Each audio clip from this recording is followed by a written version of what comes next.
सर्वज्ञ श्री चक्रधर स्वामी की जय। आज आपल्या या पदयात्रेचा दुसरा दिवस आहे। सकाळी आपण काटोल महास्थान केलं आणि परमपूजनीय परमहंत आचार्य श्री कान्हेदास बाबाजी यांचं मार्गदर्शन पण ऐकलं। आज संध्याकाळी सायंकाळी आपण ज्या ठिकाणी आलेलो आहोत त्या मंदिराचे व्यवस्थापक संचालक परमपूजनीय बाबाजी, त्याचप्रमाणे पदयात्रेत असलेले साधू संत, या मंदिराचे संचालक परमपूजनीय बाबाजी, सर्वांनी टाळ्या वाजवून बाबांचं स्वागत करू आपण। सर्वज्ञ श्री चक्रधर स्वामी की जय। बसा बाबा, बसा बस, दंड बस बस। श्री चक्रधर प्रभू, जुने साधू संत यांचं आपलेपण प्रेम एक वेगळंच असतं।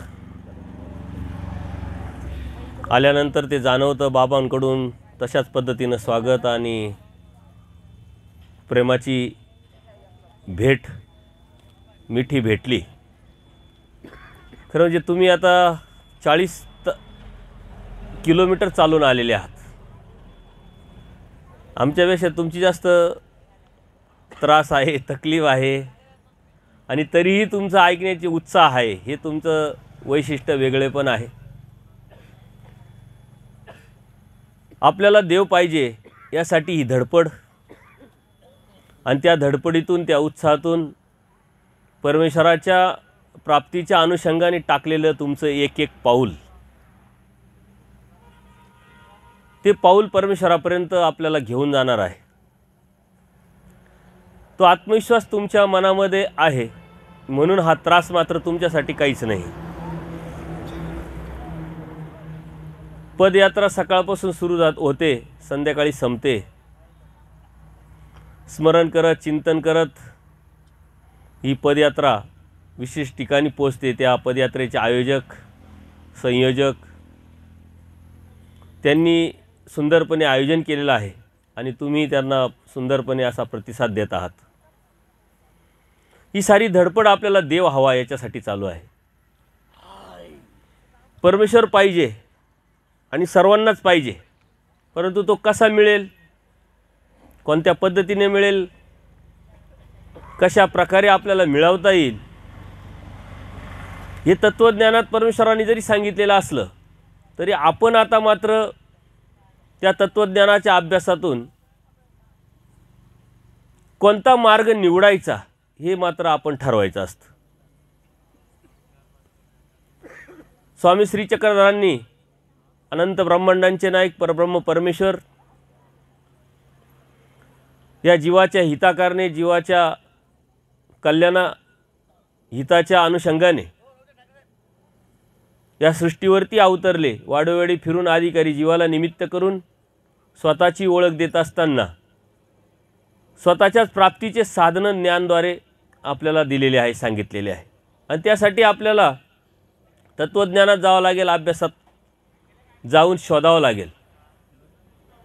देव तर प्रत्येकाला पाहिजे, परंतु प्रत्येकजण प्रत्येकाच्या परमेश्वराने सांगितलेल्या कोणत्या परीनं, कोणत्या पद्धतीनं, कोणत्या प्रकारे परमेश्वराला प्राप्त करेल हे सांगता येत नाही। प्रत्येकाची क्वालिटी वेगळी, प्रत्येकाची विचार करण्याची बुद्धी वेगळी, अवस्था वेगळी।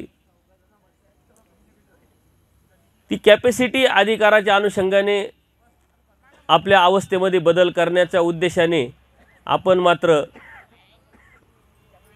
परमेश्वराचं आपल्यातलं अंतर कमी करण्याचा प्रयत्न करत असतो।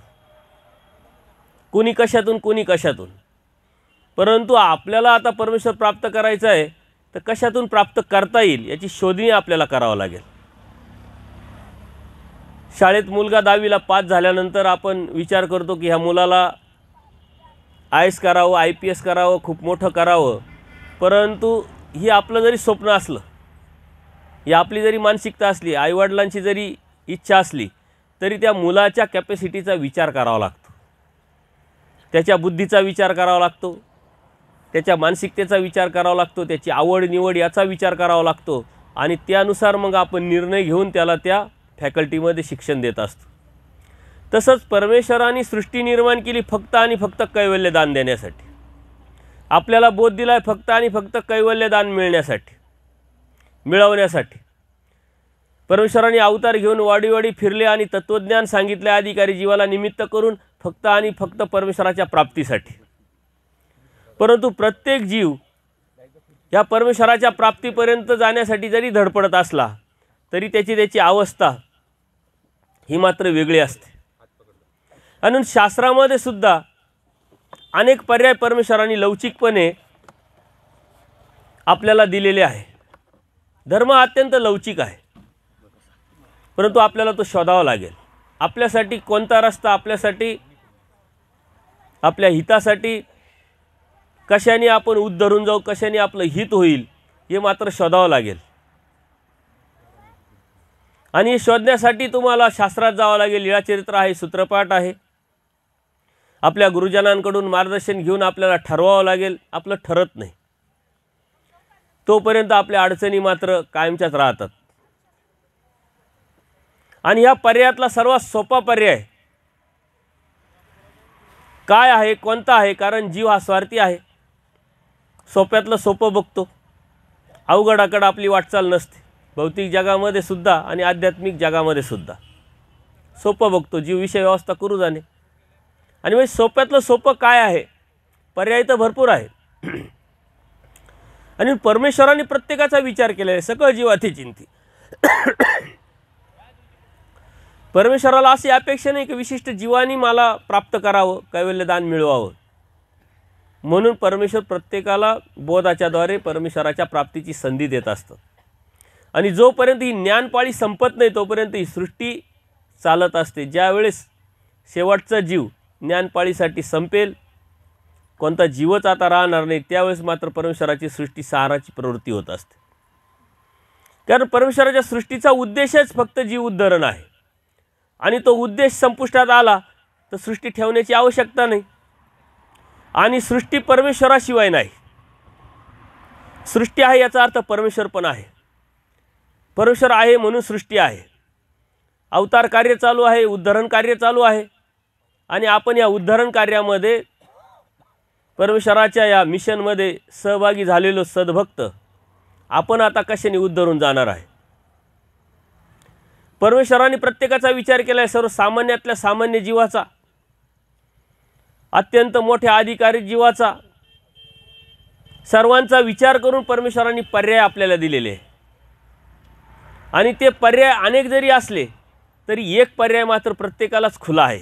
आणि तो अत्यंत सोपा, सरळ आणि स्पष्ट, पारदर्शक आहे. परंतु त्या पर्यायाकडे आपलं दुर्लक्ष होऊन आपण बाकीच्या पर्याय शोधण्याचा प्रयत्न करतो. म्हणून जे आपल्याकडे आहे त्याचा वापर, त्याचा योग्य पद्धतीने परमेश्वराच्या प्राप्तीसाठी स्वीकारणं हे अत्यंत महत्त्वाचं आहे. आणि तो पर्याय म्हणजे नाम. परमेश्वराने दिलेला धर्म ह्या जीवाच्या हितासाठी, जीवाच्या कल्याणासाठी. आणि म्हणून जीवाकडून जे होईल तेच देवानी सांगितलं, जे होईल तेच देवानी दाखवलं. देवाला उत्तरपंथ जाण्याची प्रवृत्ती होते. बेलापूरला देव असतात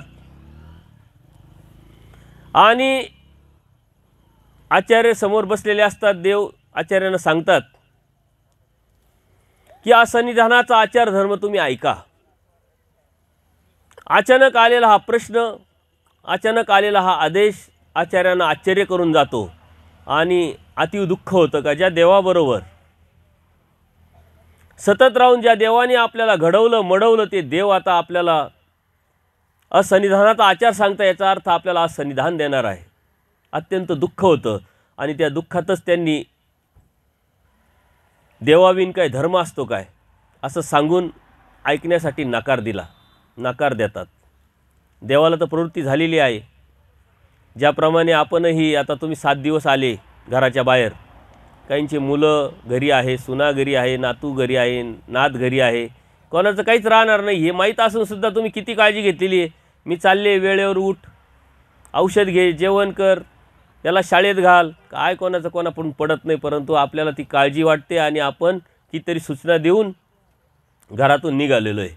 मधून मधून फोन करूनही विचारत राहतो, उठले का, जेवले का, शाळेत गेले का. परंतु ते मनातून म्हणत असतील म्हातारे गेले तरी कटकट काही जात नाही म्हटले. त्याच्यामुळं आपण इकडं आलो, काल सकाळी बाबांनी सांगितलं इकडं आले तर इकडंच आता पूर्णपणे वेळ द्या, आपण कोण आहोत याची जाणीव करून घ्या. आचार्यांनी हे स्टेटमेंट दिल्यानंतर देवाची प्रवृत्ती झालेली आहे आणि असंनिधानाचा आचार तर सांगायचा आहे. मग देवानी पूजनीय माईम भटांकडं मोर्चा वळवलेला आहे आणि पूजनीय माईम भटांच्या माध्यमातून आचार्यांना आता असंनिधानाचा आचार देवाला सांगायचा आहे. पूजनीय माईम भट एक स्टेटमेंट देतात, ते अत्यंत महत्त्वाचं आहे. ते म्हटले देव सांगता ऐकून तर घ्या, जे जीवाकडून होईल तेच देव सांगतील, त्याच्या व्यतिरिक्त सांगणार नाही. आणि देवसुद्धा त्यावरती शिक्कामोर्तब करतात. याचा अर्थ काय की जे आपल्याकडून होईल ते देवाने सांगितलेलं आहे, अवघड काहीच सांगितलेलं नाही. अवघड आपल्याला वाटतं आहे. याचं कारण काय का आपण जसं आहे तसं ते समजून घेतलं नाही, जाणून घेतलेलं नाही. कारण परमेश्वराला प्रत्येकाला उद्धारण्याचं आहे, प्रत्येकाला मुक्तीला न्यायचं आहे. हे सकळ जीवाचे चिंतित म्हणजे सर्वांचंच चिंतन देव करताय. अगदी नरकात गेलेल्या जीवाचंही चिंतन, सृष्टीच्या संहाराची प्रवृत्ती नित्य नरकात गेलेल्या जीवाचं दुःख पावत नाही म्हणून होते. याचा अर्थ काय, परमेश्वराचं दयाळू माळू कृपाळू पण अमर्यादा आहे, त्याला मर्यादाच नाही. का ज्या जीवानी परमेश्वरापर्यंत त्याचा प्रसव गेला आणि त्याच्यामुळे त्याला नित्य नरक झालं, त्या नित्य नरकाचं दुःख त्या जीवाचं पावत नसताना अनेक कारणापैकी एक कारण आहे सृष्टी संहाराचं. म्हणजे परमेश्वराचं दयाळू माळू कृपाळू पण, आणि तुम्ही तर त्याच्याही कितीतरी अलीकडे आहात. परमेश्वराचा बोध आहे, परमेश्वराचे आवडी आहे आणि त्या आवडीतून तुम्ही या पदयात्रेत दररोज 40-40 किलोमीटर चालतात. स्मरण चिंतन अत्यंत उत्साहपूर्वक परमेश्वराच्या प्राप्तीच्या अनुषंगाने प्रयत्न करतात. तुम्ही किती अधिकाराचे जीव आहात. तुमच्यासाठी परमेश्वर किती प्रसन्न असेल, किती आवडीनं बघत असेल. एखादा मुलगा आपल्या मनासारखा वागला की आपल्याला त्याचा अभिमान वाटतो. तसं परमेश्वराने अनेकांचा विचार करून अनेक पर्याय आपल्याला खुले करून दिलेले आहे. ते पर्याय शोधणं हे आपलं काम आहे, आपली ड्यूटी आहे. त्यातला सर्वात सुंदर पर्याय म्हणजे नाम. नामाने वेध होतो, आवडी निर्माण होते. आवडी निर्माण झाली पाहिजे. आपल्याला आवडी नाही आहे, सर्व काही आहे पण आवडी नाही आहे. ज्या वस्तूविषयी, ज्या गोष्टीविषयी, ज्या व्यक्तीविषयी आपल्या मनात आवडी निर्माण होते त्याच्याविषयी, त्याच्या व्यतिरिक्त आपल्याला काही सुचत नाही, काही समजत नाही, काही कळत नाही. एखाद्या पदार्थाविषयी आवडी असते, एखाद्या व्यक्तीविषयी आवडी असते, एखाद्या वस्तूविषयी आवडी असते. त्या बाबतीत आपल्या मनाची भावना हेतू वेगळ्या प्रकारचे असतात. तशी परमेश्वराची आवडी आपल्याला निर्माण होईल याचं साधनसुद्धा परमेश्वराने नाम दिलेलं आहे. हे मुख्य साधन आहे. अव्यक्त असतानाच परमेश्वराने नामाचा स्वीकार करून व्यक्त झाल्यावरती त्या नामाचा अभिमान घेऊन भक्ताद्वारे आपल्यापर्यंत हे नाम आलेलं आहे. जे तुमच्याकडे नाम आहे तेच माझ्याकडे आहे, जे माझ्याकडे, जे साधू संतांकडे, सर्वांकडे एकच नाम आहे. सर्वांकडे एकच नाम आहे आणि सर्व स्मरण करताय, नाम घेताय, मग सर्वच प्राप्तीला जातील काय. आता नामाने तर परमेश्वर प्राप्त होतोय, नामाने सर्व काही गोष्टी आपल्याला प्राप्त होत आहे. तरी पण आपण अनेक पर्यायांचा काय विचार करतो, अनेक पर्याय का शोधण्याचा प्रयत्न करतोय. का तर त्या नामाचं महत्त्व, त्या नामाचं वेटेज, त्या नामाची किंमत आपल्याला माहीत नाही. ते कोणाचं नाम आहे. एखाद्या व्यक्तीविषयी आपल्याला प्रेम असतं, आपलेपण असतं, त्याचा आपल्यावरती प्रभाव असतो. त्याचं नाम घेताच आपल्याला एक अभिमान निर्माण होतो. परमेश्वराचं नाम घेत असताना आपल्या हृदयामध्ये, मनामध्ये एक सत्व उतरलं पाहिजे. बुद्धी आपली स्थिर झाली पाहिजे, परंतु ती होत नाही. कालच त्या ताईंनी प्रश्न केला की स्मरण करताना आमचं कंबर दुखतं, कंटाळा येतो, त्रास होतो, डोळे लाल होतात, त्रास वाटतो. मग आम्हाला काही बाहेरचं तर नाही झालं, पूर्वकर्माची काही जोड तर नाही. हा सर्व काही आपला अप्रयत्न आहे. वेच आवडी जोपर्यंत त्या परमेश्वराची होत नाही तोपर्यंत त्या नामामध्ये आपण रमत नाही, रमणार नाही. नाम सर्व काही आहे आणि ते नाम जर आपल्याला पोचलंय, आपल्यापर्यंत आलंय, तर त्या नामाचं स्मरण करत असताना आपल्याला परमेश्वराची प्रचिती का येत नाही, परमेश्वर भेटेल याचा आत्मविश्वास का निर्माण होत नाही? याचं कारण जे जसं आहे तसं आपण समजून घेतलेलं नाही, जाणून घेतलेलं नाही. नामस्मरण करतोय परंतु लक्ष कुठं आहे, मन कुठं आहे, विचार कुठं आहे? ती स्थिरता त्या परमेश्वराचं लागले पण आपल्या हृदयामध्ये उतरलंय का, उतरतंय का, याचा आपण कधी विचार करत नाही. एक रूटीन आहे, एक प्रोसेस आहे, गाठी ओढण्याची एक सवय आहे, करायची म्हणून करायची, परंतु स्वस्थता, शांत चित्त, एकाग्रता आणि त्यातून केलेलं स्मरण ते परमेश्वरापर्यंत जाईल. तासनतास आपण स्मरण नाही करू शकत. याचं कारण काय की आपण तिथं वेचले गेलेलो नाही आहे, वेधले गेलेलो नाही, स्थिर झालेलो नाही आहे. भौतिक जगामध्ये अन्यवार्ता करायला जर सुरुवात केली 2 तास आणि 4 तास कुठं जातात आपल्याला कळत पण नाही. मोबाईल जर बघायला गेलो तर 2 तास संपून जातात, आपल्याला समजत पण नाही, कळत पण नाही. व्हॉट्सअपचा इकडूनचा मेसेज तिकडं फॉरवर्ड करायचा, तिकडूनचा मेसेज इकडं फॉरवर्ड करायचा, फेसबुकमध्ये गेलं का काहीतरी वेगळंच व्हिडिओ चालू होऊन जातो, आपण त्यातच रमून जातो. देवाच्या नामात आपलं रमणं होत नाही का? तर आपल्याला त्या नामाची महत्त्व आपल्याला अजूनही कळालेलं नाही. नामाने आवडी निर्माण होते, परंतु ती आवडी निर्माण करण्यासाठी त्या पद्धतीचं नाम घ्यावं लागेल. नामन देवाने तर सांगितलंय, परंतु ते कोणत्या पद्धतीने घ्यायचं, कोणत्या वेळेस घ्यायचं हे आपल्याला सांगितलं. ती वेळ आपल्याला पकडता येत नाही, ती पद्धत आपल्याला स्वीकारलेली नाही आहे. प्रत्येक गोष्टीची वेळ आपण पकडतो. मुलाला शाळेत घालायची ते वेळ असते, लग्न करायची वेळ असते, नोकरीला लागायची वेळ असते, प्रत्येक गोष्टीचं काम करण्याची वेळ असते. परंतु नामस्मरणाची वेळ परमेश्वराने सांगितलेली आहे आणि ती नामाची वेळ कोणती आहे? पहाटेची. कधी उठा, कधी झोपा, कधी जेव्हा असं नवे बाई म्हणले, पश्चात पारी उठीचे. तो सारस्वत काळ, तो सात्विक काळ असतो आणि त्याच वेळेस नेमकी आपल्याला झोप आलेली असते. वास्तविक परमेश्वरने आपल्याला सांगितलेली जी गोष्ट आहे त्यावेळेस आपल्याला झोपच आली नाही पाहिजे, आपली झोप उडाली पाहिजे, पण त्याच वेळेस नेमकी आपल्याला झोप येते. अनेक लोकांचे मला प्रश्न येतात की बाबा रात्री झोपताना झोपच येत नाही. मग मी त्यांना काय आयडिया सांगतो, रात्री झोपताना तुम्ही एखादी लीळा आठवत झोपा. सूत्रपाठ तुमचं पाठ आहे, सुरुवात करा म्हणायला, कुठपर्यंत जात आहे बघा. आणि मग लोक म्हणतात बाबा खूप चांगला रिझल्ट भेटला, लीळा आठवायला लागलो, पूर्ण लीळा झाली नाही, मला झोप आली. सूत्रपाठाचं सुरुवात झालं लागलं, पूर्वी संपलं, पंचनाम संपलं, आम्हाला झोप आली. पूर्वी झोप येत नव्हती. पूर्वी कशाची? प्रपंचाचे विचार करत होती. हा आला, तो आला, ती गेली, हा काय म्हटला, तो काय म्हटला, ही वस्तू द्यायची राहिली, ही वस्तू घेतली, ही वस्तू त्यांनी नेली, ती द्यायचीच विसरले, आता उद्या आठवण करून द्यावं लागेल, आमची वस्तू आणून द्या. झोप येत नव्हती. वास्तविक जर बघितलं तर ज्यावेळेस आपण लीळा आठवायला सुरुवात करतो त्यावेळेस आपली झोप उडाली पाहिजे, आपल्याला झोपच आली नाही पाहिजे, कारण त्यात रमलो पाहिजे आपण, तेव्हा झोप येते. आणि प्रापंचिक गोष्टी आठवण केल्यानंतर आपल्याला पटकन झोप यायला पाहिजे, परंतु तेव्हा झोप उडते. याचा अर्थ काय होतो? आपण कुठं रमतोय, कुठं वेचलेलो आहे, काय आवडतंय आपल्याला, आपल्या मनामध्ये नेमकं आहे काय, याचं प्रमाण हे आहे. ज्यांना लीळा आठवता आठवता झोप येते, ज्यांना स्मरण करता करता झोप येते, ते अजून जागेच झालेले नाही याचा अर्थ. परंतु त्याची आपण विषय व्यवस्था केलेली आहे. स्मरण करता करता झोपले आणि सकाळी उठल्यानंतर स्मरण केलं का पूर्ण रात्र झोप आपली लेखी लागते म्हटले. पूर्ण रात्रभर आपण स्मरण केल्यासारखं होतंय म्हटले. परंतु देवाला आठवायला जेव्हा लागतो, स्मरण करायला जेव्हा लागतो, सत्संग ऐकायला जेव्हा लागतो, तेव्हा आपलं काही दुखलं नाही पाहिजे, काही कळालं नाही पाहिजे, कुठंच आपण गेलो नाही पाहिजे, एकाग्र झालं पाहिजे. ती एकाग्रता आपल्या मनामध्ये, आपल्याला आपल्या हृदयामध्ये, आपल्या बुद्धीमध्ये साधता येत नाही, म्हणून साऱ्या अडचणी आहे. एकाग्र भाव हा कोणी मिळू शकत नाही. ती एक साधना आहे, ती एक कला आहे. हे मन आपलं अत्यंत चंचल आहे, आपण कुठं कुठं फिरून येतो.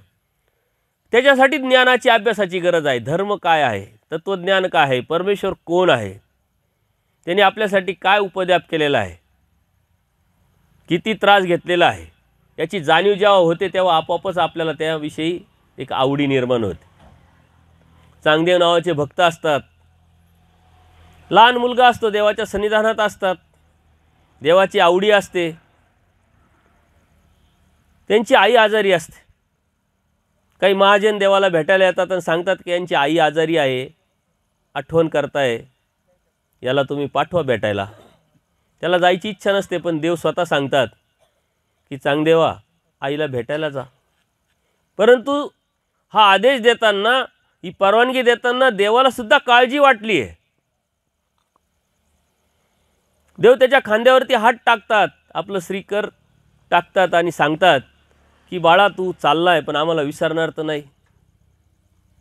कारण प्रपंच असा असतो, चांगल्या चांगल्यांना विसरायला लावतो, देवालाही विसरायला लावतो, धर्माला विसरायला लावतो. तू आता तिकडं चाललाय, तू विसरणार तर नाही. म्हणले कसं नाही देवा, विसरू शकत नाही. काय हरकत नाही म्हटले, 10-15 वेळा आम्हाला आठवा.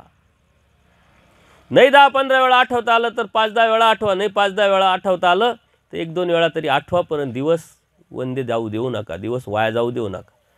देवाने स्मरण करायला नाही लावलं, आठवायला लावलेलं आहे.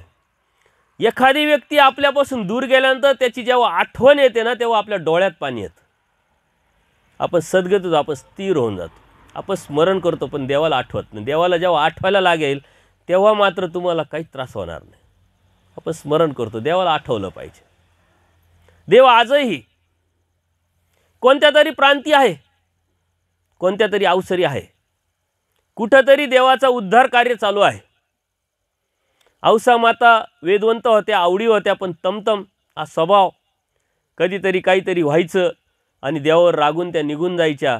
पण रागून जरी निघून गेल्या तरी सतत देवाचा वेद, सतत देवाची वेद, तिथंही त्या बसून देवाला आठवायच्या. का देवाचा उपहूड झाला असेल, देवाचा अवसर चालू असेल, देवाचं पिढाहरण चालू असेल, देवाची व्याळी चालू असेल, ही आठवण ते सतत करायचे. म्हणून देवसुद्धा त्यांच्याकडे वेधले गेले. ज्यावेळेस त्यांचा राग जायचा, ते भेटायला यायचे, देवाला कळायचं, देव स्वतः 5-10 पावलं त्यांना आणायला जायचे. अनंत ब्रह्मांडांचा नायक एका जीवासाठी 4 पावलं 10 पावलं जातो. याचा अर्थ काय होतो? ते जीव किती वेटेज, किती किमतीचा असेल. तो वेद, ती आवडी त्या औसा मातेची इतकी मोठी होती का प्रेमवारी म्हणजे प्रेमी भक्ताच्या पलीकडची होती. त्यांचं बोबडं बोल देवाला प्रसन्न करून जायचं. आपण ज्ञानी झालो, आपल्याला 4 गोष्टी कळायला लागल्या, सूत्रपाठ आपल्याला समजायला लागला, लीळा समजायला लागल्या, परंतु आपल्या बुद्धीमध्ये जी आवडी पाहिजे ती आवडी राहिली नाही. ती जुन्या लोकांकडे आपल्याला ती दिसते. जे जुने लोक असतात आजही काही भेटतात बाबांसारखे, भेटल्यानंतर खूप काही ज्ञान नसतं, खूप काही अभ्यास नसतो, परंतु देवाविषयी आवडी, देवाविषयी प्रेम, देवाविषयी निष्ठा ही अत्यंत पराकोटीची असते. आपलं ज्ञान त्याच्यापुढं फिक्कं पडतं. औसा मातेला खूप ज्ञान नव्हतं. औसा मातेने कधी देवाला प्रश्न नाही विचारले. देवाने खूप काही निरूपण त्यांना सांगितलं नाही, परंतु ती आवडी मात्र जी होती ती मात्र सर्वांना फिक्क करून जात होती. आवडी पाहिजे. आवडी नसेल तर ना देव भेटत, ना देव समजत, ना देव कळत, ना स्मरण करता येत. परमेश्वरांनी नाम दिलं आहे, ते नाम कशासाठी दिलेलं आहे? परमेश्वराच्या प्राप्तीचं एक साधन आहे. सुंदरपैकी कुठे जायची गरज नाही. पाठी उठून स्मरण करायचं, चिंतन करायचं. ज्याविषयी तुम्हाला समजेल, ही साधनाची किंमत कळेल, त्यावेळेस तुम्ही कर्मकांडातून आपोआप बाहेर पडाल, विधीतून आपोआप बाहेर पडाल, अंधश्रद्धेतून आपोआप बाहेर पडाल. काही करण्याची गरजच वाटणार नाही तुम्हाला. कोणती अडचण येऊ, कोणते प्रॉब्लेम्स येऊ, सकाळी उठायचं, देवाला स्मरण करायचं, चिंतन करायचं. देव तर सर्वज्ञ आहे, पण देवाला सांगायचं, देवाशी बोलायचं. आपल्याला देवाशी बोलता आलं पाहिजे. आपल्याला बोलता येत नाही, आपल्याला आपसात बोलता येतं, याचं त्याचं सांगता येतं. देवाशी कधीतरी बोलून बघा, मग तुम्हाला कळेल देव आपल्याशी बोलतो अप्रत्यक्षित. आपल्याला असं आठवलं पाहिजे का कुठं असतील देव, भेटतील की नाही, या जन्मात भेटतील की नाही. अनंत जन्म वाया गेले, अनंत सृष्ट्या वाया गेल्या, अनंत वेळा देवाने मला बोध दिला, तो बोध मी दवडला, दुःखात गेले. आजही हा बोध जातो की काय, ही भीती, ही चिंता आपल्याला वाटली पाहिजे. आपल्याला भीती नाही, चिंता नाही आहे. कशाची? कारण आपण अज्ञान वश राहतोय. अज्ञान आपल्याला सुखाकडे घेऊन जात असतं. अज्ञानाकारणे हा जन सुखी होणासे. या अज्ञानातून आपण बाहेर पडायचं आहे. आपल्याला परमेश्वरांनी बोध का दिला आहे, कशासाठी दिला आहे, हे नाम का दिलेलं आहे. हे नाम कोणाला भेटत नाही आहे, कोणाचं आयऱ्या गायऱ्याचं काम नाही आहे. या नामापर्यंत पोचले म्हणजे एवढे सोपे नाही. तुम्हाला बोध दिला एवढी सोपी प्रक्रिया झालेली नाही, घडलेली नाही आहे. अहेतुक भूत भजन कळत न कळत तुम्ही केलेलं आहे, ते परमेश्वराने स्वीकारलेलं आहे. आणि त्या स्वीकाराच्या नंतर ती परमेश्वराची जी प्रक्रिया आहे, ही कृपा आहे, ही सुरू होऊन तुमच्यापर्यंत संयोग योग सहाय्य करून कोणत्या तरी साधूंना, कोणत्या तरी वासनिकांना निमित्त करून तुमच्यापर्यंत हा बोध पोचवलेला आहे. जेव्हा बोध देण्याची प्रक्रिया होते त्यावेळेस तुमची देहाभिमानीनी देवता तुम्हाला चेष्टा करत असते, संलग्न चेष्टा करत असतो. 5 देवतेचं चेष्टा करतो आणि कर्माची चाल आपली चालू असते, ते थांबवल्या जातं परमेश्वराकडून. ज्याप्रमाणे एखादा मंत्री एखाद्या रस्त्याने जातो तेव्हा पूर्ण ट्रॅफिक थांबवले जाते बघा. कधीतरी तो अनुभव तुम्ही घेतलेला असेल. रस्ते बंद, VIP माणूस आहे, तो चालला आहे, त्याला पूर्ण रस्ता मोकळा करून दिला जातो. तसे परमेश्वराच्या ठिकाणी तुम्ही VIP होतात. त्यावेळेस एक कर्माची चाल देवतेच्या चेष्टा करतो थांबून तुमचा रस्ता मोकळा करून परमेश्वर बोधदातृत्व तुम्हाला देतात. आणि ते बोधदातृत्व दिल्यानंतर तुम्हाला स्वतंत्र करतात. संलग्न जो आपल्याला जोडलेला आहे, चिटकवलेला आहे मायेचा अंश, आपण पंगू आहोत, असामर्थ्यवान आहोत, आपल्यामध्ये काहीच नाही आहे. परंतु ते सामर्थ्य आल्यानंतर परमेश्वराच्या प्राप्तीसाठी ही सारी सिस्टम परमेश्वराने राबवली. पण आदमती आदगती आदरती आपण परमेश्वराच्या प्राप्तीचा त्याचा विचार न करता आपण प्रपंच रचतो, प्रपंच तयार करतो आणि त्यातच अडकतो. ती भुंगी असते ना, ती स्वतःसाठी घर बनवते आणि घर बनवल्यानंतर दरवाजा बंद करते आणि त्यातच अडकून मरून जाते. तसं आपलं झालेलं आहे. देवाने आपल्याला सर्व सांगितलेलं आहे, सर्व कळतं आहे, परंतु वळत नाही आहे, हिंमत येत नाही आहे, समजतं आहे, परंतु पाऊल टाकण्याची ताकद आपल्या मनामध्ये येत नाही. याचं कारण काय? का आपल्या क्रियेचा स्वीकार नाही आहे, आपला अहेतुक भाव नाही, अदृष्ट भाव नाही आहे. परमेश्वर व्हावा, तोची भेटावा ही इच्छा नाही, वासना नाही आपली. ही वासना जेव्हा निर्माण होईल तेव्हा तुम्ही कशातच रमणार नाही. कुठंच तुम्हाला आवड निर्माण होणार नाही, कुठंच तुम्हाला बसावंसं वाटणार नाही. उन्हाळ्यामध्ये ते कुत्रं असतं बघा, त्याला कुठंच शांतता वाटत नाही. त्याला वाटतं इथं बसावं, तिथं बसावं, तिथं बसावं, इथं गारवा भेटेल, तिथं शांतता भेटेल. नाही, ते कुठंच रमत नाही. तसं परमेश्वराची आवडीन, परमेश्वराचं तत्त्व, परमेश्वराचं आचार विचार प्रणाली, आपलं हित जेव्हा कळतं तो मात्र तो कुठंच रमत नाही. परमेश्वराने त्या चांगदेवाच्या माध्यमातून आपल्याला आठवायला लावलेले देवाला. आपण आठवत नाही, आपण फक्त स्मरण करतो, गाठ्या ओढतो आणि त्याचाही आपल्याला अभिमान असतो. मी एकदा असंच एका ठिकाणी गेलो, म्हणे बाबा तुम्हाला काय सांगू, नवरात्रात मी 60 गाठ्या करतो एका दिवसात. 60 गुणिले 9 किती गाठ्या झाल्या बघा म्हटलं. म्हटलं या तू ओढल्या, परंतु तिकडं पोचल्या किती, तिथं गेल्या किती, ते म्हणे ते नाही सांगता येणार. नाही सांगता येणार नाही तर मग या 60 गाठ्याला अर्थ काय? तुम्हाला सांगायचं कोणाला आहे, दाखवायचं कशासाठी आहे? तो तर सर्वज्ञ आहे. खूप गाठ्या करायची गरज नाही, एकदा देवाला आठवलं तरी देव आपला होऊ शकतो. नामाने वेद होतो. कधी कधी स्मरण करायचं, कधी कधी देवाला आठवायचं. हे देवाने स्वतःहून सांगितलं. कुठं कुठं आपण देवाला विसरू शकतो याची सावधानता सुद्धा परमेश्वराने आपल्याला बाळगलेली आहे. शयनी आसनी भोजनी परमेश्वराचं वॉकिंगावर झोपताना आता बघा, तुम्ही थकून आलेले, 40 किलोमीटर चाललेले, थकलेले, दुपारचा आराम नाही आहे, रात्री आता पडल्यानंतर तुम्हाला देवाची आठवण येईल काय? पडल्याबरोबर झोप येणार आहे तुम्हाला, आठवण येऊ शकत नाही.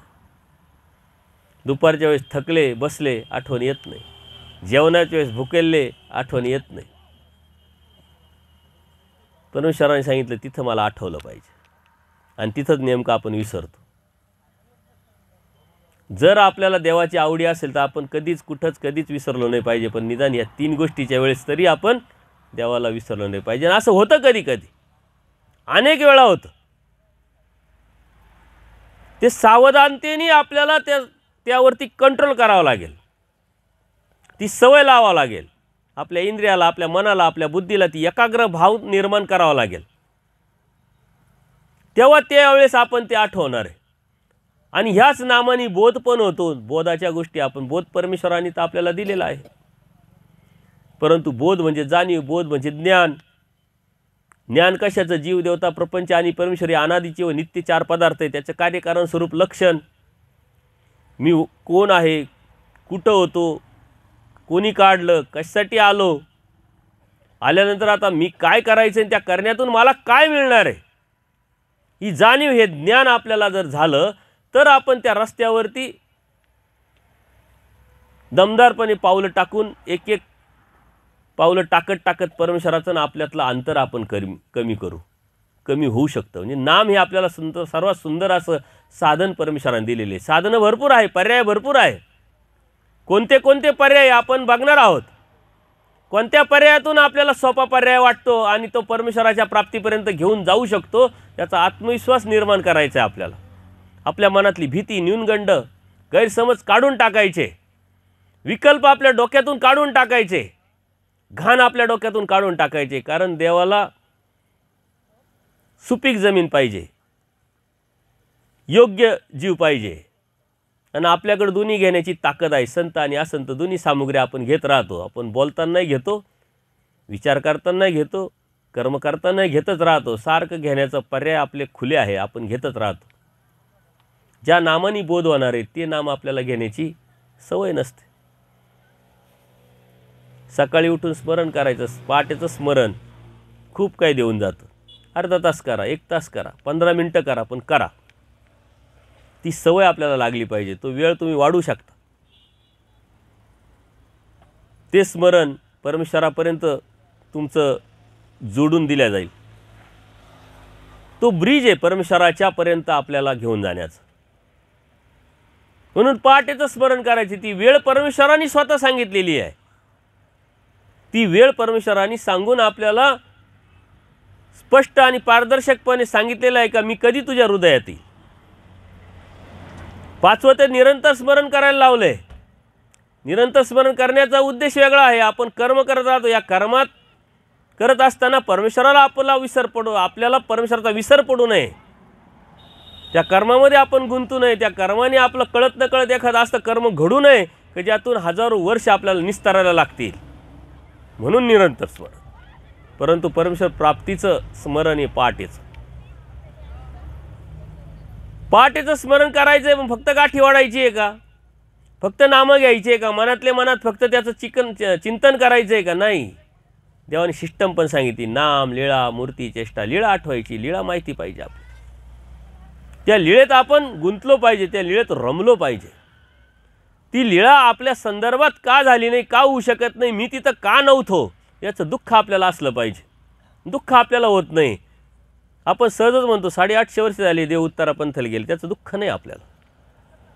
दुःख झालं पाहिजे. आपल्यातून कोणी व्यक्ती जर निघून गेली, 5 वर्ष झाली, 10 वर्ष झाली, आठवण आली का टचकन डोळ्यातून पाणी येतं ना, आपण त्याच्या लगेच गोष्टी सांगायला सुरुवात करतो. हा खूप चांगला होता, ती खूप चांगली होती, किती काळजी करायची, असं तसं.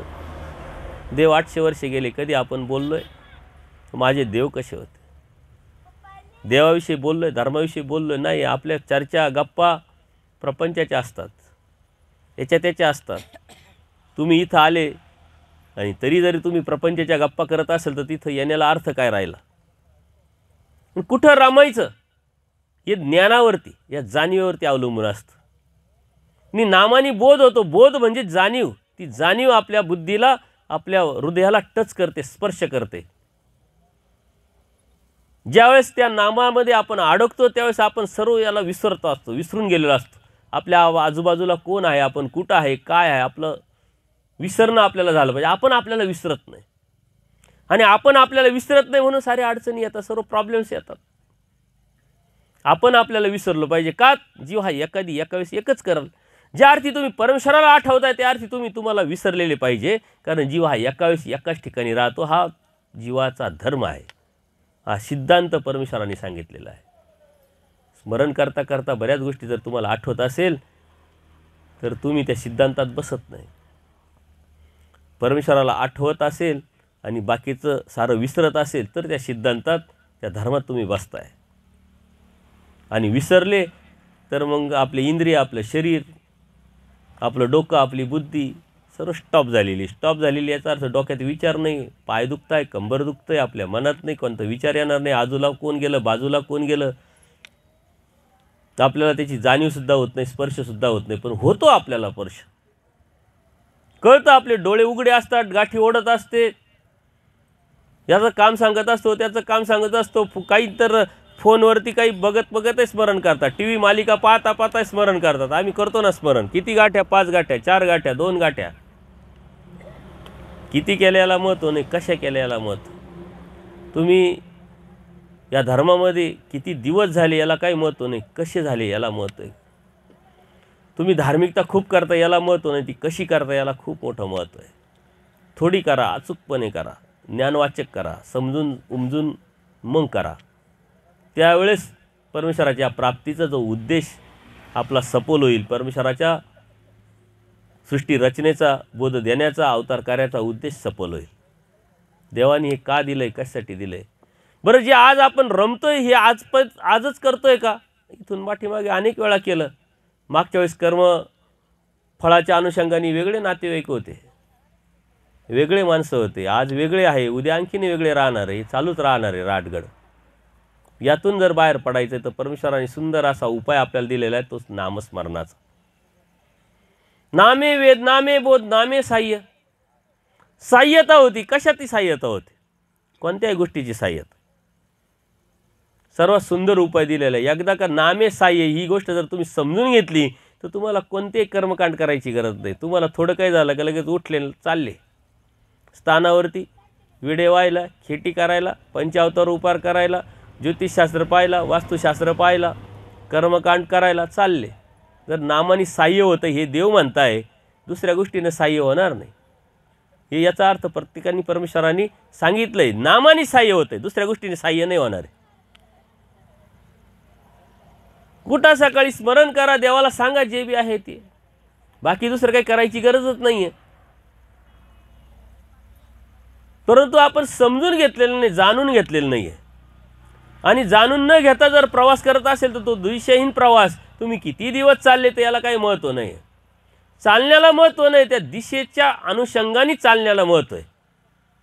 आपल्याला एक विशिष्ट शहरात जायचं आहे, रस्ताच चुकला, तुम्ही किती दिवस चालत राहिले तर ते भेटणार आहे का आपल्याला. आपल्याला पहिली दिशा ठरवावं लागेल आणि मग चालावं लागेल. आपली दिशा ठरलेली नाही आहे, मात्र चालणं चालू आहे. तसं धर्म समजून घ्यावा लागेल आणि मग करावा लागेल. करण्याच्या अगोदर आपली भूमी आपल्याला शुद्ध करावं लागेल. शेतकरी शेती करत असताना जेव्हा पिकं पेरतो त्यावेळेस पहिली ती शेती साफसफाई करतो. आपल्या घरामध्ये आपण गेल्यानंतर पहिले साफसफाई करतो आणि मग त्या घरामध्ये उठतो, बसतो, झोपतो, काय असेल त्याचा उपयोग करून घेत असतो. अस्वच्छतेमध्ये आपण कुठं बसू शकत नाही, अस्वच्छतेमध्ये आपण राहू शकत नाही, जेवण करू शकत नाही, चालू शकत नाही. आपल्याला स्वच्छता पाहिजे प्रत्येक गोष्टीची. आपल्याला कपड्याची स्वच्छता, शरीराची स्वच्छता. ताट आपलं खराब असेल तर आपण साफ करून घेतो, स्वच्छ ताट पाहिजे आपल्याला. पाणी पिताना त्या पाण्यामध्ये काही पडलेलं असेल तर आपण ते फेकून देतो, स्वच्छ पाणी शोधतो. सर्व स्वच्छ पाहिजे. या जीवाला सर्व स्वच्छ पाहिजे. देवाला अस्वच्छ चालेल काय. आपलं मनही त्याच पद्धतीनं स्वच्छ असलं पाहिजे, निर्मळ असलं पाहिजे, शुद्ध असलं पाहिजे.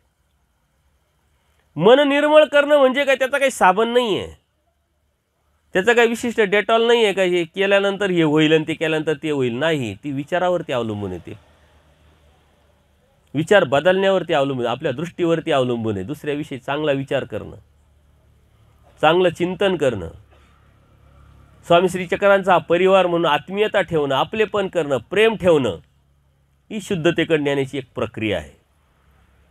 नामस्मरण, नाम हा एक शुद्धतेचं साबण आहे. लक्षात घ्या, जितकं तुम्ही जास्त स्मरण कराल तितकं तुम्ही शुद्ध अधिक व्हाल.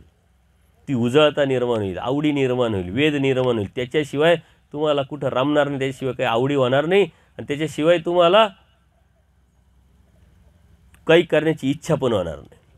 नामस्मरण म्हणून त्या नामाला किती महत्त्व द्यायचं, कसं महत्त्व द्यायचं आणि त्या नामाचा किती वापर कसा करून घ्यायचा हे आपण आपल्या मनाने ठरवलं पाहिजे. ते नाम कोणाचं आहे हे समजून घ्यावं लागेल, ते कसं घ्यायचं हे समजून घ्यावं लागेल, ते कधी केव्हा कुठं घ्यायचं हे समजून घ्यावं लागेल. तासनतास आपण टी व्ही मालिका पाहतो, तासनतास मोबाईल पाहतो, तासनतास गप्पा मारतोय का? त्याविषयी आपण का रमतोय? त्याच्याविषयी आपल्याला आकर्षण आहे. देवाविषयी आकर्षण निर्माण झालं पाहिजे. आचार्यांना 6 महिने रुद्रपूरला देवाने पाठवलेले का? तर आचार्याकडून एक छोटीशी चुकी झालेली. त्यांच्या मनात एक विकल्प आला आहे की मी आहे म्हणून देवाची सेवा, नाही तर मी नसतो तर कोण केले असते. हाच विकल्प, हाच एक अविचार जर वाढत वाढत जर गेला तर हे आचार्य कुठं पडतील. देवाला काळजी वाटते, देवाला इच्छा नाही परंतु काळजी चिंता वाटते. आणि मग आचार्यांना आदेश देत आहे का तुम्ही निघा इथून. कारण देवाने आचार्यांकडून शपथ घेतलेली आहे, शपथेची सुपारी घेतलेली आहे का जोपर्यंत मी ठेवेल तोपर्यंत राहायचं, आणि जेव्हा जा म्हणेल तेव्हा तुला जावं लागेल. आचार्यांना आदेश आलेला आहे का जावं लागेल. जावं कुठं? घर सोडून देवाकडे आलो आणि देवच म्हणताय जा म्हणायचं, आता जायचं कुठं? परंतु त्यामध्ये सुद्धा ती कुशलता, ती व्यावहारिकता आचार्यांची लक्षात येते, ती निर्णय क्षमता आचार्यांची लक्षात येते. ते म्हटले घर, अनिष्ट, दादोस, एक साधा जीव, जावं तर जावं कुठं? रुद्रपूरला स्वामींनी गोविंदप्रभू बाबांचा अवतार सांगितलेला आहे, परमेश्वर अवतार सांगितला आहे, तिकडं जावं. तिकडं जाण्याचा निर्णय होतो. 6 महिने जे आचार्य तिथं करत होते ना, ती दररोज मानसिक शुद्धतेची आंघोळ होते, वैचारिक शुद्धतेची आंघोळ होते, दृष्टीची आंघोळ होते. क्षण क्षण क्षण तुटत होते, देवाला आठवत होते, झालेल्या चुकीचं प्रायचित्त करत होते. आपलं प्रायचित्त 10 मिनिटात, अर्ध्या तासात, 1 तासात संपून जातं आणि आपल्याला वाटतं का आता सारं ओके, चला आता पुढं मोकळं. प्रायचित्त आपण आपलं करायचं असतं. आचार्यांनी 6 महिने प्रायचित्त केले.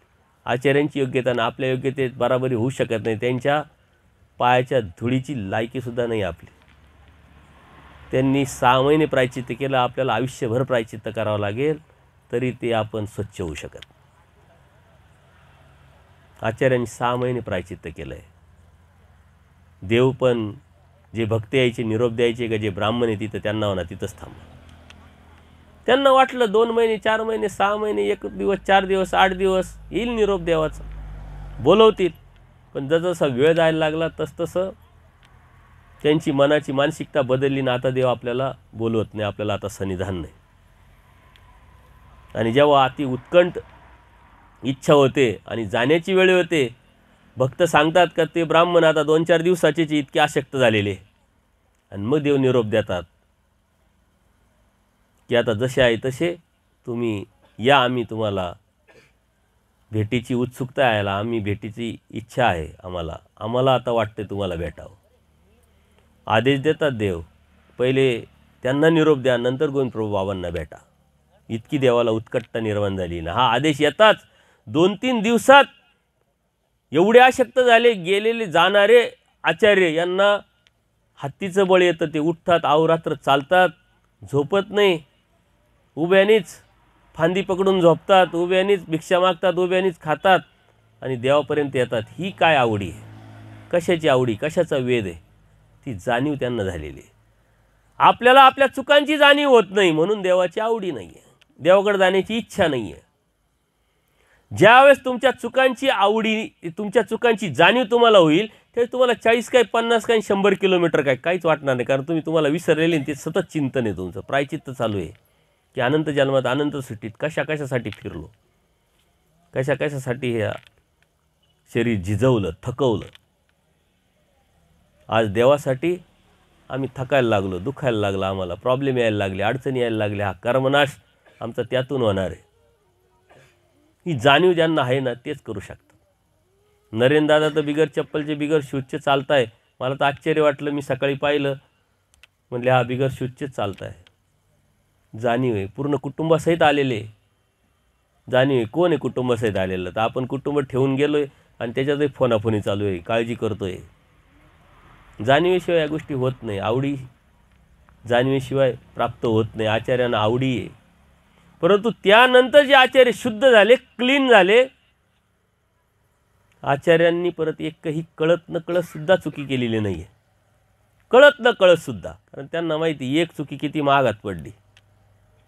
ते 6 महिने त्यांनी आयुष्यभर आठवलं असेल, शेवटच्या क्षणापर्यंत आठवले असते, ते विसरू शकत नव्हते. म्हणून त्यांच्याकडून चुकी झाली नाही. अजून आपल्या चुकांचं आपण चिंतनच करत नाही, आपण आपल्या दोषाचं चिंतनच करत नाही, आपल्या गुणाचं आपण चिंतन करतो. एखाद्या व्यक्तीला विचारलं ना, तुझ्यातले दोष सांग, त्याला आठवायला 1 तास लागेल. माझ्या दोष आणि मी शक्यच नाही. गुण सांग, फटाफट सांगायला सुरुवात करेल. आणि एका व्यक्तीला सांगितले याचे दोष सांग, फटाफट सांगायला सुरुवात करेल. गुण सांग, त्याला 4 तास लागेल याच्यातले गुण शोधायला. जीव दोषदर्शी काय. आपल्याला आदर्श वासनिक निर्माण, आदर्शता आपल्या जीवनामध्ये, बुद्धीमध्ये, विचारामध्ये निर्माण करावं लागेल. दुसऱ्याचे गुण बघायला आपल्याला पहिले गुणी व्हावं लागेल, स्वच्छ व्हावं लागेल. ती स्वच्छता परमेश्वराला अपेक्षित आहे. आणि ज्यावेळेस अशा पद्धतीनं जेव्हा तुम्ही नामस्मरण कराल, त्यावेळेस तुम्हाला कोणत्याही उपायांची गरज नाही. कशासाठी? या कर्मकांड, विधी, अंधश्रद्धेची आधाराची गरजच नाही आहे. एवढं मोठं नाम तुमच्याकडे दिलेलं आहे. धर्माच्या चाडा रायाची राणी का नाही म्हणे पडते आकाश धरी. धर्माच्या चाडेने, धर्मासाठी, परमेश्वरासाठी ज्यावेळेस एखादी राजाची राणी यायला निघते, त्या राणीसाठी सर्वात मोठा धोका राजाचा असतो. कारण राजाला राणीचा अभिमान असतो,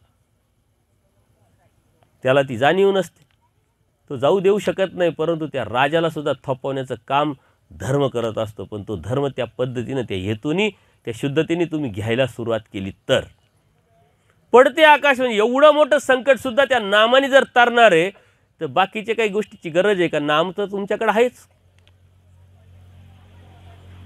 ते नाम तर तुम्ही करतातच आहे, तो उपाय तुम्हाला दिलेलाच आहे. नामाने जर सहाय्य होणार आहे तर बाकी काही गोष्टीची गरजच नाही आहे. आणि त्याच नामाने परमेश्वराची प्राप्ती होणार आहे. कारण प्राप्तीसाठी तर सारी धडपड आहे, आमची काय आणि तुमची काय. कोण कशा पद्धतीनं, कोण कशा पद्धतीनं, कोण कोणत्या मार्गाने, कोण कोणत्या मार्गानं. ही धडपड कशासाठी? प्रत्येकाची प्राप्तीसाठी. काल तर मी विचारलं होतं, देव कोणाला पाहिजे? सर्वांनी हात वर केला. आणि संकल्पाचा विचार केला तर सारे गप बसले, कोणी हात वर करेना. देव पाहिजे, सोपा सोपा पाहिजे. भेटला तर भेटला, नाही तर एवढं काय टेन्शन घ्यायचं. त्यांनी कॉन्ट्रॅक्टच घेतलेलं आहे, नेईल तो. अयोग्य जीवाला योग्य करण्याचं काम परमेश्वर करताय, नेईल. एवढी काय घाई आहे? सोडायची ताकद नाही, संकल्प करण्याची ताकद नाही, नियमामध्ये राहण्याची ताकद नाही, नामस्मरण करण्याची ताकद नाही. पण देव तर पाहिजे, देव भेटला पाहिजे. ही प्रत्येकाची वासना आहे. कोणतीच गोष्ट आपोआप कधीच काहीच होत नाही. पेरलं तर उगवेल, आणि जे पेरलं तेच उगवेल, हे बी लक्षात घ्या. हा सिद्धांत आहे. आणि हे पेरणं नामस्मरणाच्या माध्यमातून झालं पाहिजे. नामस्मरणासाठी एक नियमावली, आवडी निर्माण झाली पाहिजे. ज्या पद्धतीनं, ज्या ठिकाणी, त्याच वेळेस आपल्याकडून झालं पाहिजे. परमेश्वराने एक नाम नाही, 5-5 नामं दिलेली आपल्याला. श्रीकृष्ण महाराजांच्या नामाने प्रसन्नता निर्माण होईल, साह्य होईल. कारण अर्जुन देवाला साह्य केलं, केसालाही धक्का लागला नाही. अर्जुन देवाला मारायला कोण कोण होते? केसालाही धक्का लागू नाही दिला. किती वेळा अग्निकाष्ट घेण्याचा प्रयत्न केला, अग्निकाष्ट होऊ दिलं नाही. युद्धामध्ये अर्जुन देवाच्या सतत बरोबर सावलीसारखे परमेश्वर उभे. द्रौपदीला लगेच साह्यता, पांडवांना साह्यता, कुब्जेला साह्यता, उद्धव देवाला साह्यता, कितीतरी गोपी त्यांना साह्यता. मग आपल्यालाही होईल, ही भोळी आशा आहे आपली. परंतु होईलच याची काही गॅरंटी नाही. कारण परमेश्वर अवतार, राजे अवतार, आपली लेवल तिथपर्यंत पोहोचेल, आपले फोन उचलतील याची काही गॅरंटी नाही. कारण आपण कोण आणि त्या देवाचं व्यसन काय, प्रवृत्ती काय, आपण समजू शकत नाही, जाणू शकत नाही. दत्तच प्रभूचं अमोघ दर्शन जे पूजनीय माईम भटांना जमलं नाही, ते आपल्याला कुठून जमणार आहे? देवानी सांगूनही दत्तात्रय प्रभूंचं दर्शन घ्यायचं असेल तर असे असे नियम पाळावे लागतील. ते त्यावेळेस सन्निधानात ज्यांना करता आलं नाही, ते आपल्याला काय कळणार आहे, काय समजणार आहे, काय देव भेटणार आहे? चक्रपाणी प्रभू महाराजांचा आहे, गोविंद प्रभू महाराजांचा आहे. ते म्हटले सकळा जीवा धर्म सेवेचा अधिकारच नाही. म्हणून गोविंदप्रभू बाबांच्या सेवेला देव कोणालाही पाठवत नव्हते, आणि पाठवायचे तरी काय करावं आणि कसं करावं हे सांगत होते. राहिला आता शेवटचा अवतार, उभयदृश्य अवतार, जीव उद्धरण व्यसनीय अवतार, यतिमुनीचा वेश, अलौकिक अवतार.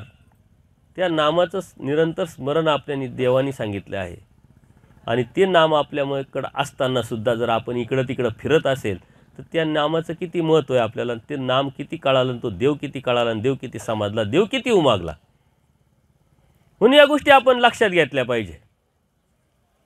ती भिंगुरटी असते, ती आळीला आणते, टोचते आणि त्या फुलामध्ये ती त्याला टाकून देते. त्याच्या वेदना इतक्या मोठ्या असतात की ती जी आळी त्या भिंगुरटीचाच विचार करत असते, चिंतन करत असते. ती येईल परत मला टोचेल, येईल परत मला टोचेल, आणि असं करता करता ती आळी भिंगुरटी होऊन जाते. आपण स्मरण करतोय परंतु आपल्याला त्या वेदना, त्या दुःख आपल्यापर्यंत पोचत नाही आहे. त्या वेदना कोणत्या आहे? चतुर्विध दुःखामध्ये दडलेल्या आहे, पाठीमागच्या जन्माच्या आहे.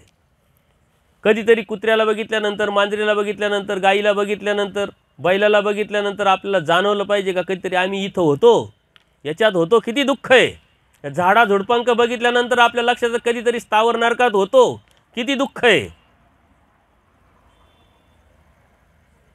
त्यात परत न जाण्यासाठी आपल्याला दुःख निर्माण झालं पाहिजे, भीती निर्माण झाली पाहिजे, अंगावर शारे आले पाहिजे, ते नको नको असं वाटलं पाहिजे. किडे मकुडे सर्व पाहिल्यानंतर महादेव म्हणते हे काय, देव म्हणता हे तर नरक आहे. म्हणले देवा मला याच्यात जायचं नाही, अंगावर शारे आले. म्हणले येथीचं होईजे तर चुकीती. देव उपाय सांगतात, तुम्ही आमचं व्हाल तर हे चुकल, आम्ही चुकू. आपण देवाला होण्याची इच्छाच नाही बाळगत. त्याच्यामुळे एकही संकल्प आपला सुटत नाही, मानसिके सुटत नाही, वाचिके सुटत नाही, प्रारब्धाचा प्रश्नच नाही. मला देव पाहिजे असं सुद्धा आपल्याकडून होत नाही. देवाकडून मात्र सर्व पाहिजे. आपला हेतू काय, आपला भाव काय, यावरती साऱ्या गोष्टी अवलंबून आहे. एक बिल्डिंगचं काम चालू असतं आणि तिथं 3 मजूर काम करतात. एक व्यक्ती असते तुमच्यासारखी बुद्धिवादी, शेजारी जात असताना तो म्हणते लोक काय करतात आपण सहज विचार. एकाला ते विचारतात, म्हणले काही नाही, इकडूनच्या विटा इकडं उचलतोय आणि टाकतोय. दुसऱ्याला विचारलं तो म्हणे 500 रुपये रोज कमवतोय. तिसऱ्याला विचारलं तो म्हणे बिल्डिंगच मी बांधतोय. काम एकच आहे, माणसं 3 आहे, प्रश्न एकच आहे, उत्तर मात्र 3 आहे. ज्यांनी सांगितलं ना इकडूनच्या विटा मी तिकडं वाहतोय, तो आयुष्यभर मजुरीच करत राहिला, बिगारीत राहिला. ज्यांनी सांगितलं मी 500 कमवतोय, तो 700 पर्यंत कमवायला लागला, 1000 पर्यंत कमवायला लागला त्याच्या योग्यतेनुसार. जो म्हटला ना मी बिल्डिंग बांधतो, तो बिल्डर झाला. तुम्ही धार्मिकता करताय, कोणत्या हेतूनी करताय, कोणत्या भावनेनी करताय, प्रश्न एकच आहे, धार्मिकता का करताय. लोक अनेक आहे, उत्तर मात्र वेगळे आहे. तुमची भावना काय, तुमचा हेतू काय, तुम्ही पदयात्रेत कशासाठी आलेले, कोणत्या हेतूने आले, कोणत्या भावनेने आलेले, यावरती या पदयात्रेचा रिझल्ट भेटणार आहे. काय स्वीकारायला आले आणि काय सोडायला आले. सोडणं आपल्याला जमत नाही, स्वीकारणं आपल्याला जमत नाही. चांगलं ते स्वीकारलं पाहिजे आणि वाईट ते सोडलं पाहिजे. चांगलं ते कोणाकडूनही घेतलं पाहिजे आणि वाईट ते लगेच सोडलं पाहिजे. आपल्यामध्ये वाईट गुण असतात, वाईट दोष असतात, वाईट विचार असतात, वाईट दृष्टी असते. ते सोडणं म्हणजेच परमेश्वराचं आपल्यातलं अंतर कमी करणं. ते सोडणं म्हणजेच मोक्ष मिळवणं. स्वभाव प्रकटित जीव म्हणजे स्वभाव आपला प्रकटत नाही, तो स्वभाव आपला प्रकटला पाहिजे. स्वभाव तोललं पाहिजे, नॅचरल होलं पाहिजे, नैसर्गिक. आपण सारं कृत्रिम चालू आहे आपलं, कृत्रिम करायचं म्हणून करायचं. हे म्हणताय, ते म्हणताय, ते करताय, हे करताय, सांसारिक अडचणी प्रॉब्लेम्स आहे, हे आहे, ते आहे, एवढं कळूनही आपले दृष्टपर भाव जातच नाही. दृष्टपर भाव याचा अर्थ देवता भक्ती, त्यातून आपण बाहेर पडतच नाही.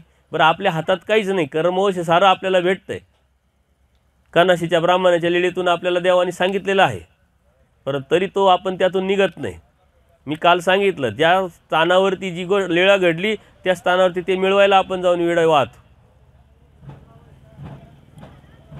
जी इच्छा आहे काय याच्यामध्ये तर इतके लोक अडकलेले, दररोजचे 2-4 फोन तरी मला येत राहतात. कशामध्ये? पितृदोष. पितृदोष कालसुद्धा नियोजन केल्यानंतर मला 2-3 जण प्रश्न विचारले, बाबा ते पितृदोष काय असतं. आम्हाला एका बाबांनी बोलवलं, इकडं 108 विडे व्हावं लागतील म्हटले, त्याच्यावरती एवढा एवढा पैसा, एवढा एवढा खर्च, आणि तुमचा पितृदोष नाश करून टाकू. पितृ म्हणजे बाप. कोणता बाप आहे आपल्या मुलाला दोष लावेल? आणि आपला सिद्धांत काय, जन्माला आलेला मनुष्य मरतो, मेलेला मनुष्य जन्माला येतो. जर तो जन्माला आला आहे कोणत्या तरी कर्मफळात, त्याचं जीवन तो जगतोय, इथं दोष लागायचा प्रश्न येतो कुठं? काल काय खाल्लं हे आपल्याला आठवत नाही, मागच्या जन्मात कोणी काय त्रास दिला आणि त्याला लागायचं, हे एवढंच कॉम आहे काय? सिद्धांत आपल्याला समजत नाही, जाणत नाही. म्हणून याच्या नावाखाली जी धंदा व्यवसाय खोललाय ना, त्याला आपण बळी पडतोय. काल एका ताईने मला विचारलं की आम्ही गेलो होतो, ते लॅपटॉप घेऊनच बसलेले होते. म्हणले होते कोण? आपलेच भिक्षुक. त्यासाठी तर मी सांगितलं, म्हणले येथीच्या पाठीमागं धावाल, आपल्यासारखे दिसतील पण आपले आहे का हे चेक करावं लागेल ना तुम्हाला. ज्यावेळेस अशी घटना घडली त्यावेळेस देवानी अगोदर सांगितलेली आठवण आचार्यांनी ठेवली. पूजनीय माईम भटसुद्धा विसरले, ते सुद्धा बकले आणि त्यांना बहुरूप्याला देव समजून बसले. किती मोठा अनर्थ घडला असता. परंतु आचार्य सावध, त्यांनी प्रश्न विचारायला लावला. याचा अर्थ काय? शास्त्र विचारायला लावलं, ज्ञान विचारायला लावलं. त्या ज्ञानातून खरं काय खोटं काय ही जाणीव करून ते स्टेबल झाले. तुम्हाला सुद्धा धर्म ज्ञानातूनच घ्यावा लागेल, शास्त्रातूनच घ्यावा लागेल, प्रश्नातूनच विचारावा लागेल. ही दुकानदारी चालत राहणार आहे. या दुकानदारीला आपण किती बळी पडायचे आणि किती नाही बळी पडायचे तुमच्या बुद्धीवरती अवलंबून आहे. देव किती कळाला, शास्त्र किती कळालं, ज्ञान किती कळालं आणि त्यातून तुम्ही किती उठले, किती बाहेर पडले, त्यावरती सारे अवलंबून आहे. साधनं अनेक आहे, पर्याय अनेक आहे, मुक्तीचे दरवाजे अनेक ठिकाणी परमेश्वराने खुले करून टाकलेले आहे. आता कोणत्या दरवाजातून बाहेर पडायचं हा निर्णय मात्र तुम्हाला घ्यायचा आहे. सर्वात सोपा उपाय मी तुम्हाला सांगितला, नाम. जे ज्याच्याकडे आहे त्याच्या मनात शंकाच नाही पाहिजे, गैरसमज नाही पाहिजे, भीती नाही पाहिजे, न्यूनगंड नाही पाहिजे. आणि ते जर असेल याचा अर्थ ते नामच नाही तुमच्याकडं, ते नामाचं महत्त्वच कळालं नाही तुम्हाला. नाम असतानाही परमेश्वराच्या प्राप्तीच्या अनुषंगाने बाकीचे जे कर्मकांड विधी तुम्ही करताय याचा अर्थ ते नाम तुमच्यापर्यंत पोचलंच नाही, ते तुम्हाला टचच झालं नाही, स्पर्शच झालं नाही. ज्याच्याकडे नाम आहे त्याला काहीच करायची गरज नाही, कारण नामच सर्व काही आहे. म्हणून एका शब्दातच सांगतो, एक नाम तारी बाकी सारी. आणि हे तर तुम्हाला माहीतच आहे, सारी दुकानदारी आहे. या दुकानदारीला किती बळी पडायचं आणि आपल्या आयुष्याचं कसं माती करायची, कोणाच्या संगतीत जायचं, कोणाजवळ बसायचं, कोणाजवळ उठवायचं, कोणाचं मार्गदर्शन घ्यायचं, याच्यावरती आपली किंमत ठरते. एक काचेचा तुकडा सारखा वस्तू एकाला सापडली, त्याला वाटलं बरं आहे घरात घेऊन जाऊ, मुलं खेळतील. ते मुलगाला खेळायला त्यांनी दिलं, ते खेळत होतं, इकडं तिकडं बॉल म्हणून लातळीत होतं, त्याला काहीच त्याचं वाटलं नव्हतं. पण एक व्यक्ती आली, त्या व्यक्तीने ते पाहिलं, हा काचेचा तुकडा नाही म्हटले, त्याच्यात काहीतरी वेगळं पण आहे, हे वैशिष्ट्य आहे. त्यांनी त्याला सांगितलं की याची किंमत काढून आण म्हणले. काय नेमकं हे ओळख, हे चेक कर. आता किंमत काढायची म्हटल्यानंतर दुकानदाराकडे जावं लागेल. घरातून बाहेर पडल्यानंतर एका भाजीपाल्यावाल्याकडे गेला, म्हणले विकायचं आहे, काय किंमत देशील? म्हणले काय 5-50-100 रुपये देऊ, पोरांना खेळायला उपयोगी पडल. पुढं एका किराणावाल्याकडे जात होतो, म्हणते 400-500 रुपये देऊ. तो त्याला उत्सुकता वाटली का 50 रुपये 100 रुपये वस्तू जाणार आहे, आता 500 जायला लागली.